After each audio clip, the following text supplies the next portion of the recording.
Hello দর্শক, আজকে আমি চলে আসলাম বরাতল দানাড়ি।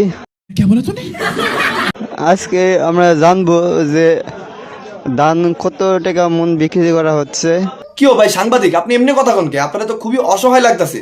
আপনি একটু স্ট্রং হয়ে কথা কন, আপনি একটা সাংবাদিক মানুষ, একটু জোর গলায় কথা কন, একটু স্ট্রং থেকে কথা কন।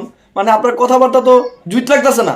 কোনটা কত এটাই আজকে আমরা জানবো, দেখবো কত টাকা বিক্রি করা হচ্ছে। 900 থেকে 1200 মধ্যে কিনতেছি। আসলে ভাইজান বুঝাইতে চাইতেছে বাংলাদেশের দ্রব্যমূল্যের দিন দিন দাম বাড়তেছে, এটা কমানো দরকার সরকারকে, এটা বুঝানোর চেষ্টা করতেছে ভাইটা, কিন্তু আসলে প্রপার ওইভাবে বুঝাইতে পারতেছে না। মানে খুব কষ্টে জর্জরিত ভাই আমার, হ্যাঁ, এই জন্য মুখ দিয়ে কথা বেরোইতেছে না। তা কত মন কিনছেন? হয়তো প্রতি আটলে 100, 150, 200 করে কিনি।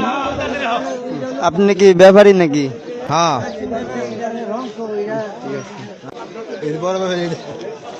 সবকিছুই দাম কিন্তু দিন দিনে বাড়তেছে। সাধারণ মানুষের এই পেঁয়াজ মরিচ কিনা খাইতে সমস্যা হচ্ছে।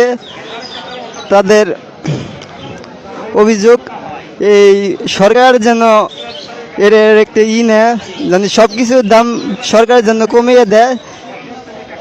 সাধারণ মানুষ কিনে খাইতে কিন্তু সমস্যা হচ্ছে, তোর মাথা নষ্ট। আর কি ভোগান্তিতে পড়তে হচ্ছে সাধারণ মানুষ। দয়া করে আপনারা কেউ হাসাহাসি করবেন না। ভাইজান সাংবাদিক হওয়ার চেষ্টায় আছে, আপনারা তাকে নিরুৎসাহিত করবেন না, পারলে উৎসাহিত করেন, ঠিক আছে? ভাইজান একদিন বড় সাংবাদিক হয়ে দেখাবেন ইনশাল্লাহ। কিন্তু ভাইজান আপনার সব কিছু ঠিক আছে, হ্যাঁ, আপনার মাইকের সাউন্ড ঠিক আছে, আর একটু নয়েজ ক্যান্সেল করতে হবে। আর ঘটনা হচ্ছে মানে ওই আপনার যে কথাবার্তার ধরনটা আরেকটু ফাস্ট করতে হবে, এদিক ওদিক তাকান।